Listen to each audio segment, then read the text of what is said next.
My wife said, "I want to have a girls' night at home. Can you stay at your friend's?" I said, "Sure, no problem." Then I installed hidden cameras throughout our apartment. I always was the helpful type.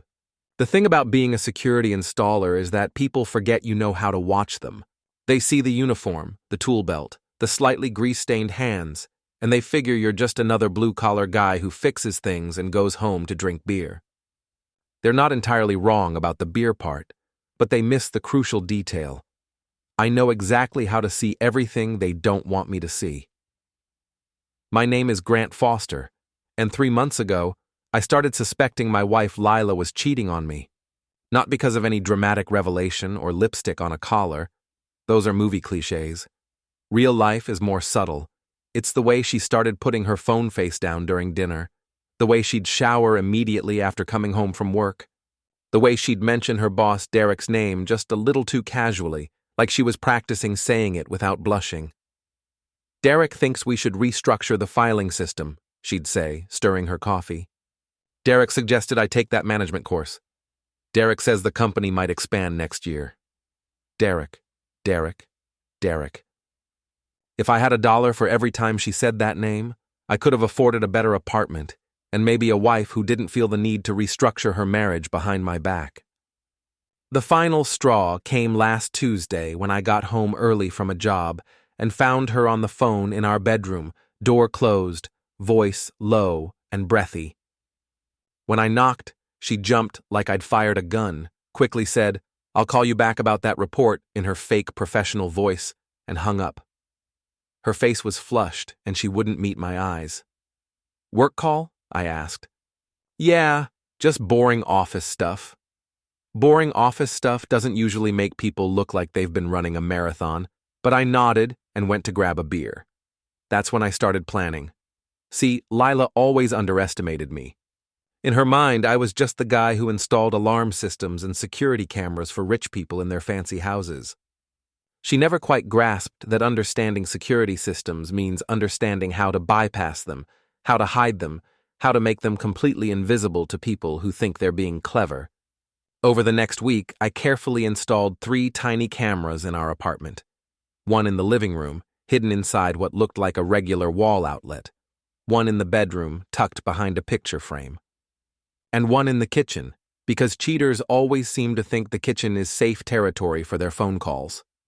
I also installed a sound system that would let me monitor everything from my phone.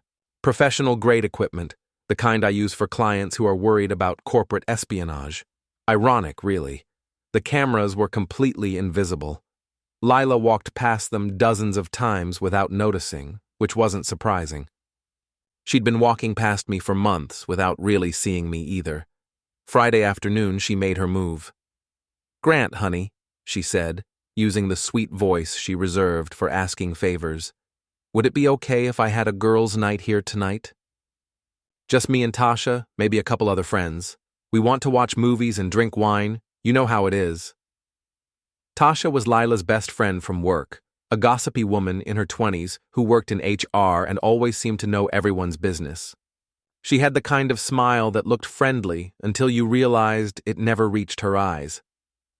"Sure, no problem," I said, keeping my voice casual. "I'll crash at Sam's place." "You girls have fun." Sam Morrison was my best friend, an ex-cop who now worked private security. He was the only person who knew about my suspicions, and he'd been telling me for weeks to either confront Lila directly or hire a private investigator. Sam was a direct action kind of guy, which was probably why he'd burned out as a cop. Too honest for the politics, too impatient for the bureaucracy. "You're overthinking this," he'd said just last week when I'd told him about the phone calls. "Just ask her straight up. If she's cheating, you'll know." But I'm not a direct action guy. I'm a details guy. I like to have all the information before I make a move. And tonight, I was going to get all the information I needed. I kissed Lila goodbye around 6 o'clock, grabbed my overnight bag, and drove to the parking lot of a 24-hour diner about 6 blocks from our apartment. Close enough for the wireless signal from my cameras to reach my laptop, far enough away that no one would notice my van sitting there. I texted Sam, "Tonight's the night. Wish me luck." He texted back, "You sure you want to know?" I stared at that message for a long time.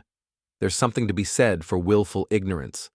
If I drove away right now, went to Sam's place, drank beer and watched basketball, I could probably convince myself that everything was fine. That Lila was really having a girls' night. That Derek was just a boss she respected. That our marriage was just going through a rough patch like all marriages do. But I've never been good at lying to myself. I opened my laptop and activated the camera feeds. At first, everything looked normal. Lila was in the kitchen, opening a bottle of wine, humming to herself. She'd changed into a black dress that I'd bought her for our anniversary last year. She looked beautiful, which somehow made everything worse. Around 7:30, Tasha arrived. I watched them hug and chat, pouring wine, laughing about something. For a moment, I felt like a paranoid idiot. Maybe this really was just a girls' night. Maybe I'd let my suspicions run away with me. Then, at 8:15, there was another knock at the door. Lila checked herself in the hallway mirror, smoothed her dress, and opened the door. Derek Vaughn walked in like he owned the place. Derek was everything I wasn't. Tall, polished, expensive suit, even on a Friday night. The kind of confident smile that comes from never having to worry about money or job security.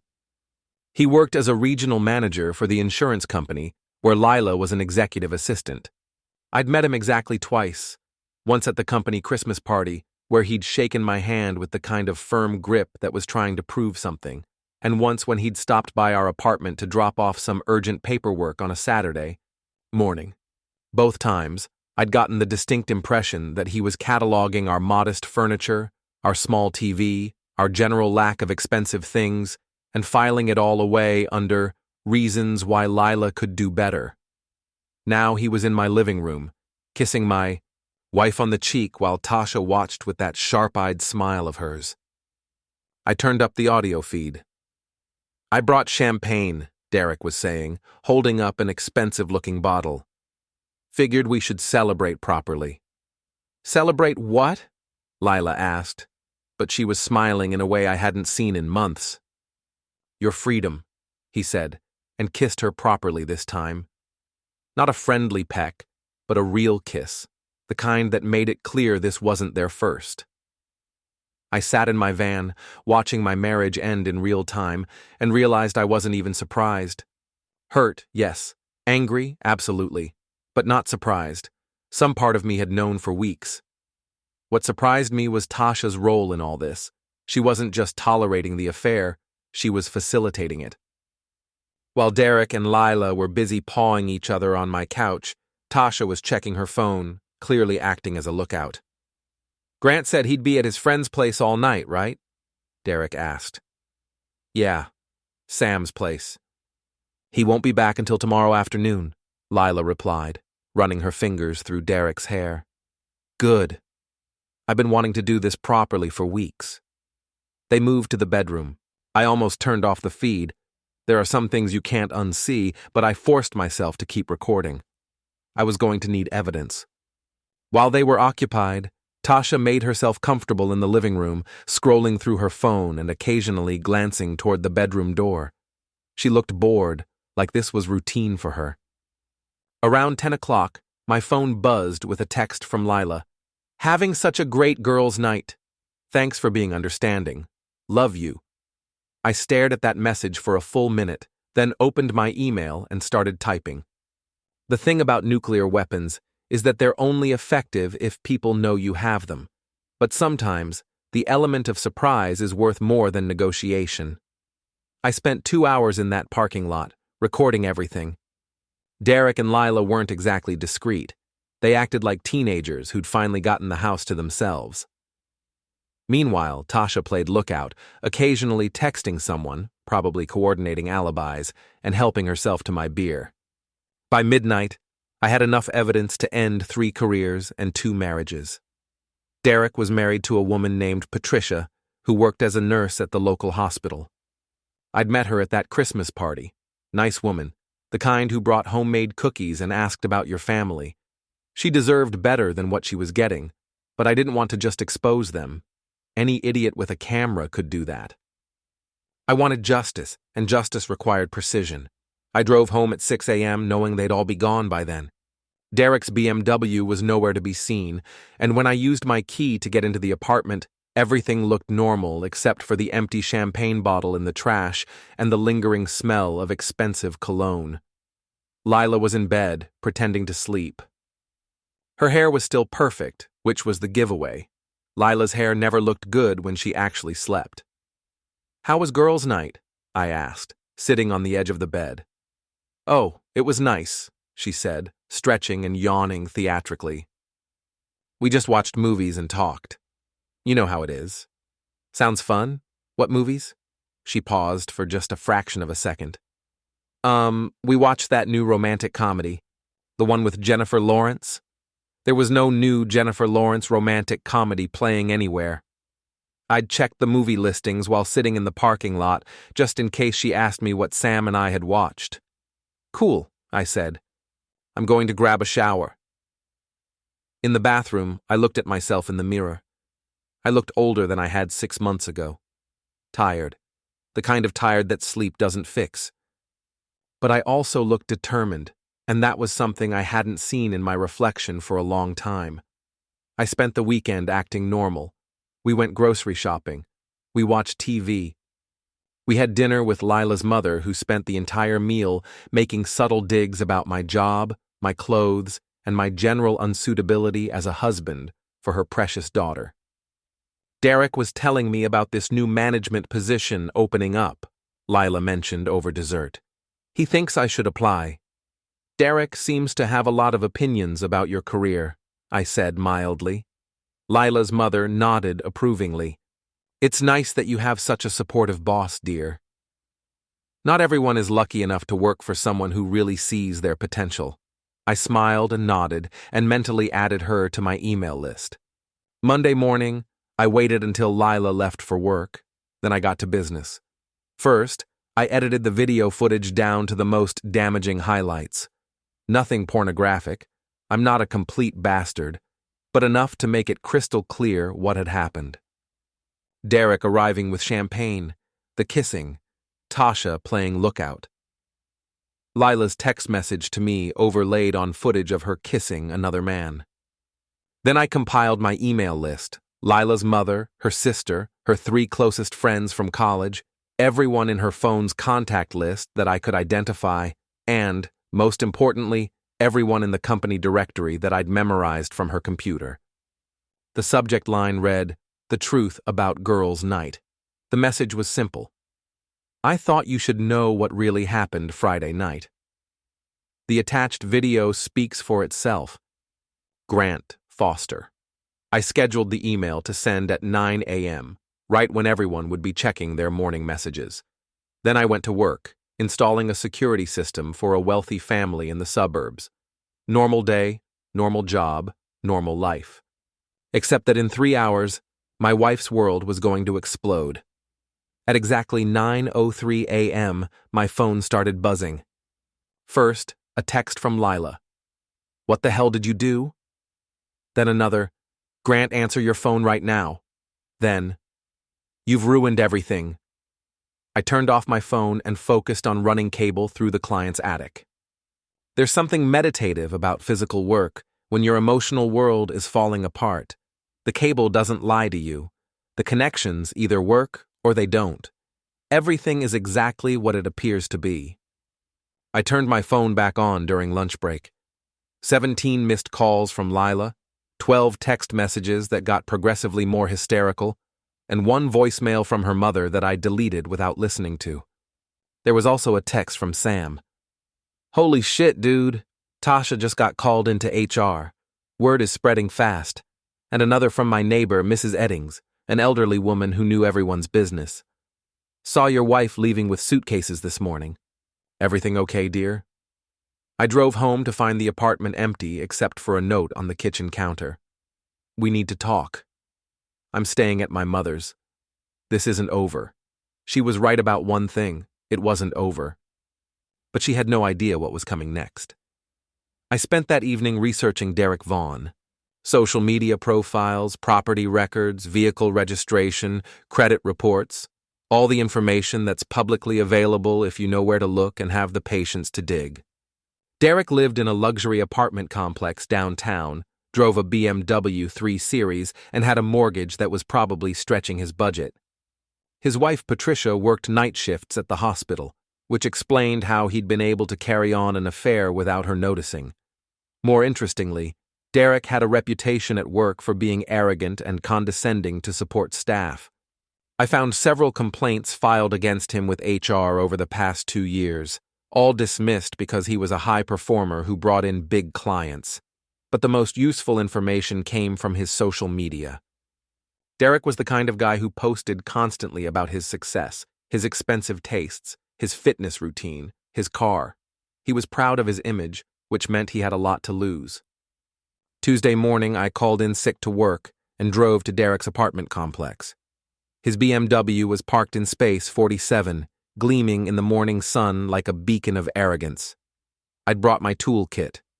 The beautiful thing about expensive cars is that they're designed to be perfect, which means any imperfection stands out like a neon sign. I didn't damage Derek's BMW. That would have been illegal and traceable. Instead, I made some minor adjustments that would drive him absolutely insane.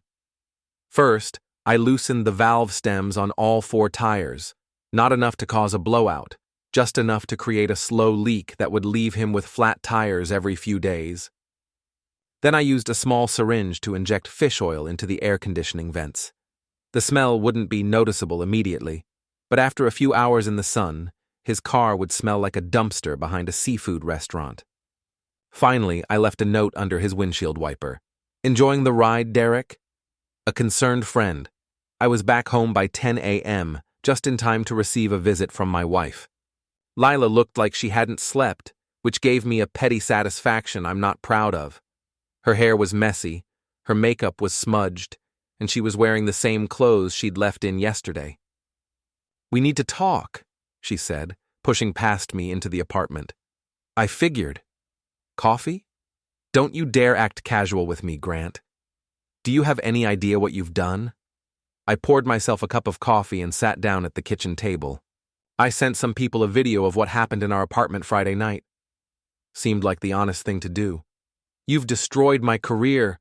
My mother won't speak to me. Derek might lose his job." "Sounds like consequences," I said. "I hear they're a natural result of actions." She stared at me like I was a stranger.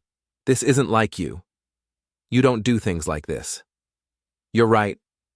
The old me would have confronted you privately, given you a chance to explain, maybe suggested marriage counseling. The old me believed in working things out like adults." I sipped my coffee. "But the old me didn't know his wife was a liar and a cheat." "It's not what you think. It's exactly what I think. I have video evidence, remember?" Lila sat down across from me, and for a moment she looked genuinely remorseful. "Grant, I'm sorry. I never meant for it to go this far. Derek and I, we connected, you know. And I was feeling so trapped here, so limited. You have to understand." "I understand perfectly. You wanted something different, so you decided to take it while keeping me as a backup plan. Very practical. That's not fair. You want to talk about fair? Fair would have been telling me you were unhappy before you started screwing your boss. Fair would have been asking for a divorce before you made me look like an idiot to everyone we know." She was crying now, but they were angry tears, not sad ones. "You can't just destroy people's lives because you're hurt." "I didn't destroy anything. I just turned on the lights." My phone buzzed with a text from Sam. "Derek's car smells like dead fish. Whole office is talking about it. What did you do?" I showed Lila the message. Her face went pale. "Grant, what did you do to Derek's car?" "Nothing illegal, but I might have given it a distinctive aroma. Matches his personality, don't you think?" "You're scaring me." "This isn't like you at all." "You keep saying that. Maybe the problem is that you never really knew me to begin with." She left an hour later, but not before threatening to take me for everything I was worth in the divorce. I wasn't particularly worried. We didn't have much worth taking, and I had video evidence of adultery, which tends to influence judges. That afternoon, Sam came over with beer and updates. "Derek's having a rough day," he said, settling onto my couch. His wife found out about the affair. Apparently, someone forwarded her the video. She kicked him out this morning. He's been trying to work, but his car smells so bad he had to leave it in the parking garage with the windows down. "Tragic," I said, opening a beer. "Tasha got fired. Turns out using company resources to help facilitate an affair is against HR policy. Who knew? The world is full of surprises." Sam studied my face. "You're not done, are you?" "Would you be?" "Probably not. But I'd be careful, Grant. Revenge is addictive, and addictions tend to spiral out of control." He was right, but I was past the point of caring about control. For months, I'd felt powerless, watching my marriage crumble and not understanding why. Now I had power, and I intended to use it. Wednesday morning brought news that Derek had been suspended pending an investigation into his conduct. Apparently, sleeping with subordinates and using company time to carry on affairs was frowned upon by upper management. But Derek wasn't going down quietly. According to Mrs. Eddings, who had an impressive network of gossips throughout the city, Derek was telling everyone who would listen that I was a psychotic stalker who had illegally surveilled him and Lila. "He's been calling you all sorts of names, dear," Mrs. Eddings told me when I ran into her at the mailboxes. "Says you're dangerous and unstable." Of course, nobody believes him. Everyone knows what he did. That evening, I got a call from an unknown number. Grant Foster? The voice was smooth, confident, and familiar. Speaking. "This is Derek Vaughn. I think we need to have a conversation. I can't imagine what we'd have to talk about." "I think you can. Meet me at Murphy's Bar on 5th Street tomorrow night, 8 o'clock. Come alone." "Is that a threat, Derek?" "It's an opportunity to resolve this situation like adults before it gets out of hand." I almost laughed. "I'll think about it." "You'll be there," he said, and hung up. I stared at my phone for a long moment, then called Sam. "Derek wants to meet me at Murphy's tomorrow night." "That's either really stupid or really dangerous. Possibly both." "Probably. Want to come along?" "Wouldn't miss it." Murphy's Bar was the kind of place where blue-collar workers went to complain about their bosses and middle management types went to feel authentic. It had dark wood, dim lighting, and the lingering smell of cigarettes from back when smoking indoors was legal. The perfect place for a confrontation between a cheating executive and a cuckolded security installer. I arrived 15 minutes early and chose a table in the back corner where I could see the entire room. Sam was already there, sitting at the bar, nursing a beer and pretending to watch the basketball game on TV. We'd agreed he'd stay out of sight unless things got ugly. Derek walked in at exactly 8 o'clock, scanning the room until he spotted me. He looked terrible. His usually perfect hair was disheveled, his expensive suit was wrinkled, and he had the kind of exhaustion that comes from having your life fall apart in public. "Grant," he said, sliding into the seat across from me. "Derek, you look like hell." "Thanks to you." He signaled the waitress for a drink. "We need to talk about ending this." "Ending what?" "I haven't done anything to you. You've destroyed my marriage, my career, and my reputation. My car smells like rotting fish, and I'm pretty sure that's not a coincidence. Sounds like a run of bad luck." The waitress brought Derek a whiskey, which he downed immediately and ordered another. "Look, I know you're angry," he said. "You have every right to be. What Lila and I did was wrong, and I'm sorry you found out the way you did. Are you sorry you did it or sorry you got caught?" "Both, honestly." He leaned forward, trying to look sincere. "But destroying my life isn't going to fix your marriage." "My marriage is over. Has been for months, apparently. This isn't about fixing anything. It's about consequences." "What do you want from me, Grant? Money? I can pay you to make this stop." I almost choked on my beer. "You think this is about money? Everything's about money. Name your price. You really don't get it, do you? I leaned back in my chair, studying his face. This isn't a negotiation, Derek. This is justice. Justice? His voice got louder, drawing looks from other patrons. You illegally recorded me in your apartment. My cameras. Perfectly legal. And you've been stalking me, vandalizing my property. I haven't vandalized anything, though I hear your car has developed some interesting characteristics. Derek's face was getting red. The whiskey wasn't helping his self-control. You think you're so smart, don't you? The clever little working-class hero, getting revenge on the big bad executive. But you're nothing, Grant. You install security systems for rich people who wouldn't piss on you if you were on fire. Lila knew it, I knew it, and deep down, you know it too. Is that what you told her? That she deserved better than a guy who works with his hands? I didn't have to tell her anything. She figured it out herself. You think she was happy living in that cramped apartment, driving that beat-up Honda, shopping at discount stores?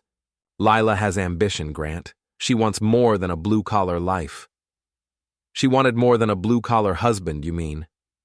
Exactly. Derek finished his second whiskey and leaned forward aggressively. So, here's what's going to happen. You're going to stop this campaign of harassment. You're going to publicly apologize for the video, and you're going to disappear from our lives. In exchange, I won't press charges for stalking and vandalism. I looked around the bar. Several people were watching our table now, including Sam, who had turned on his bar stool and was ready to intervene if necessary. Or what? I asked quietly. Or I'll make sure everyone knows what kind of man you really are. Unstable, vindictive, dangerous. I have connections, Grant. I can make your life very difficult.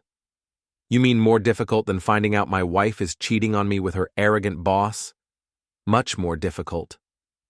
I stood up slowly, and Derek tensed, probably expecting me to take a swing at him. Instead, I pulled out my phone and showed him the screen. See this little app? It's been recording our entire conversation. Very handy for a guy in the security business. Derek's face went white. Now, let me tell you what's really going to happen, I continued, loud enough for half the bar to hear. You're going to finish your drink, pay your tab, and walk out of here.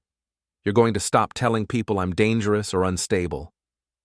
And you're going to accept the consequences of your actions like an adult. You can't, I can, and I will. See, the thing about having nothing to lose is that it makes you very free. You, on the other hand, still have a few things left to lose. Your job, for instance. Your reputation. Your freedom, if you keep threatening me. Derek looked around the bar, realizing that everyone was staring at us. A few people had their phones out, probably recording. This isn't over, he said, standing up. Yes, it is. You just don't know it yet.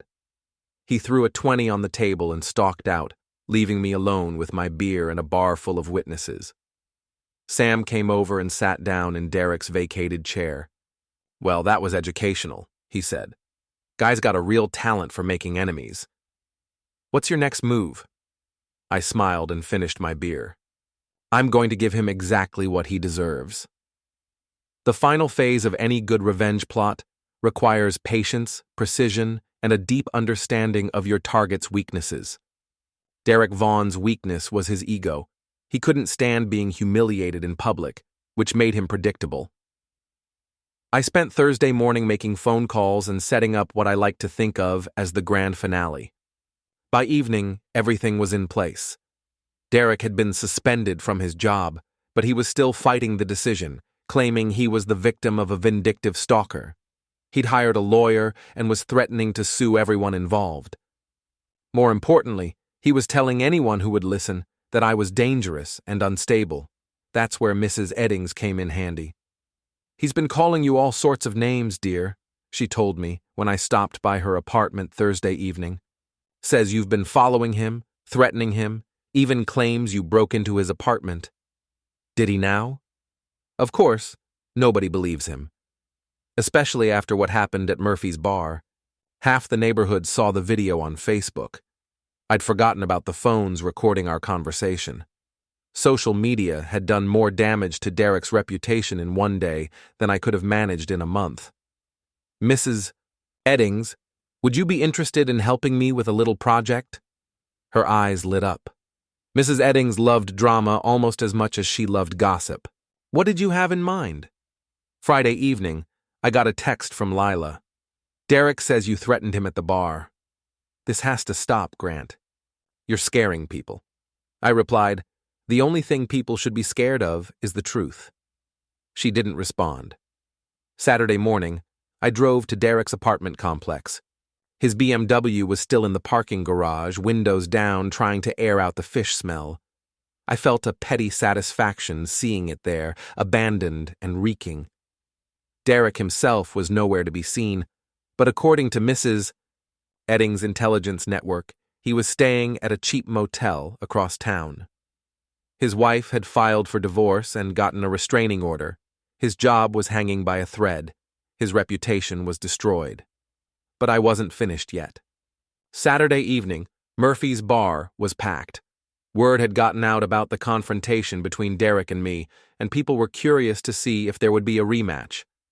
I arrived at 7:30 and found the place buzzing with anticipation. Sam was already there, along with Mrs. Eddings and several of my neighbors. Even some people from Lila's office had shown up, including a few who'd been on the receiving end of Derek's arrogance over the years. At exactly 8 o'clock, Derek walked in. He looked even worse than he had the previous Wednesday. His clothes were rumpled, his hair was greasy, and he had the desperate look of a man who'd run out of options. But there was also something dangerous in his eyes, the kind of cornered animal desperation that makes people do stupid things. He scanned the room, saw me sitting at the same back corner table, and walked over with the kind of swagger that was trying too hard to look confident. "Enjoying your little victory party?" he asked, loud enough for everyone to hear. "Just having a drink with friends. You're welcome to join us. Cut the act, Grant. We both know why you're here. Enlighten me." Derek pulled out his phone and held it up so everyone could see the screen. "I've got evidence that you've been stalking me, harassing me, and vandalizing my property. I've also got witnesses who'll testify that you threatened me in this very bar last week." A murmur went through the crowd. Derek was playing to the audience now, trying to turn them against me. "I'm giving you one last chance to apologize publicly and leave me alone. Otherwise, I'm pressing charges and suing you for everything you're worth." I looked around the room. Every eye was on me, waiting to see how I'd respond. This was Derek's big play, trying to turn the narrative around, make himself the victim instead of the villain. I stood up slowly and walked to the center of the room, where everyone could see me clearly. "Ladies and gentlemen," I said, raising my voice, "I'd like to share something with you." I pulled out my phone and connected it to the bar's sound system, a trick I'd learned from installing audio equipment in restaurants. "This is a recording of my conversation with Derek Vaughn last Wednesday, right here in this bar." Derek's face went white as his own voice filled the room. "You think she was happy living in that cramped apartment, driving that beat-up Honda, shopping at discount stores? Lila has ambition, Grant. She wants more than a blue-collar life." The crowd was silent, listening to Derek's arrogant dismissal of working-class people, his admission of the affair, his threats against me. When the recording ended, the silence stretched for a long moment. Then someone in the back of the room started clapping. Others joined in until the entire bar was applauding, not for Derek, but for me. Derek looked around the room, realizing that his last desperate gambit had backfired spectacularly. "This is harassment," he said weakly. "This is justice," I replied.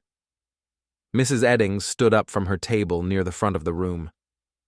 "Young man," she said to Derek, "I've lived in this neighborhood for 40 years, and I've never seen such disgraceful behavior. You should be ashamed of yourself." A chorus of agreement rose from the crowd.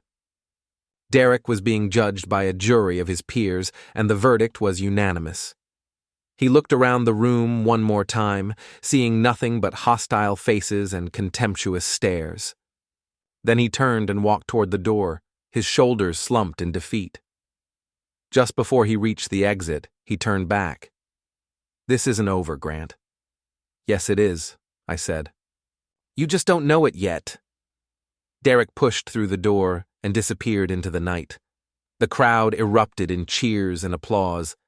People came over to shake my hand, buy me drinks, and tell me their own stories about Derek's arrogance and condescension. It turned into an impromptu celebration that lasted until closing time. As I walked to my van in the parking lot, I felt something I hadn't experienced in months: satisfaction. Not happiness exactly, but the deep satisfaction that comes from seeing justice done. My phone buzzed with a text from Lila. I saw the video from tonight. Derek's leaving town tomorrow. I hope you're happy. I thought about that for a long moment, then typed back, I'm not happy, Lila, but I'm free. And that's enough. I drove home through the quiet streets, past the apartment where my marriage had died, past Derek's empty luxury complex, past all the places where this story had unfolded. When I got home, I poured myself a beer and sat on my couch, the same couch where I'd watched my wife kiss another man just a week ago. But it felt different now. It felt like mine again. I raised my beer in a toast to the empty room. Trip's canceled, I said aloud. So is your reputation. And with that, Grant Foster's revenge was complete.